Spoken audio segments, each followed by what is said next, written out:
আজকের তোমাদের আমি শেখাবো সব থেকে most most most easy and tasty Yippee recipe. প্রথমে আমি ইপ্পিগুলোকে বের করে নেব। আমি গরম জল বসিয়ে দিয়েছি যাতে ইপ্পিগুলো সিদ্ধ হয়ে যায় ভালো করে। খুব বেশি সেদ্ধ করব না, একটু হালকা মানে ওই 80% পর্যন্ত সেদ্ধ করব। তারপরে যে কটা রয়েছে, বাকি যেগুলো ঝুড়ো পড়ে রয়েছে ভালো করে দিয়ে দিলাম জলের মধ্যে।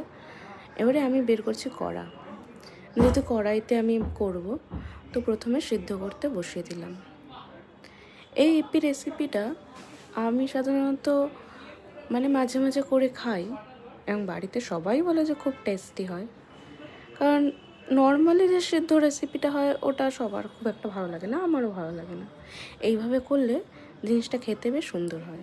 এবারে কড়াইতে দিয়ে দিলাম বেশ করে তেল, খুব একটা দেব না যেহেতু 2 প্যাকেট বানাবো। আর আগে থেকে আমি পেঁয়াজ আর লঙ্কা কেটে রেখেছিলাম, সেটা দিয়ে দিলাম। এবার একটা বাটিতে মশলা, সস কেচাপ আর সয়া সস দিয়ে দিলাম। আর ইপ্পি সেদ্ধ করার যে জলটা রেখেছিলাম সেটা 2 চামচ মতো দিয়ে ভালো করে নাড়িয়ে নিলাম। এরপর কড়াইতে যে পেঁয়াজ লঙ্কা ভাজা হচ্ছিল সেই ভাজাটার মধ্যে সসটা দিয়ে দিলাম, মিক্সারটা যেটা বানিয়েছিলাম। এবার সেটাকে ভালো করে নাড়ব। একটু বেশ নাড়া হয়ে গেলে আমরা ইপ্পি সেদ্ধ করা যেটা ছিল সেটা দিয়ে দিলাম।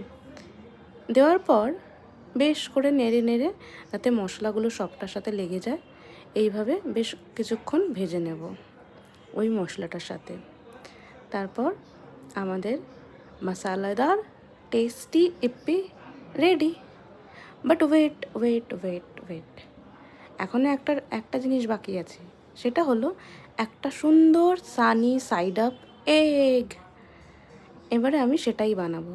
আবার কড়াতে জাস্ট 1 চামচ মতো তেল দিয়েছি, তার মধ্যে ডিমটা ফাটিয়ে দিয়ে দিলাম, বেশ একটা রাউন্ড হয়ে গেল।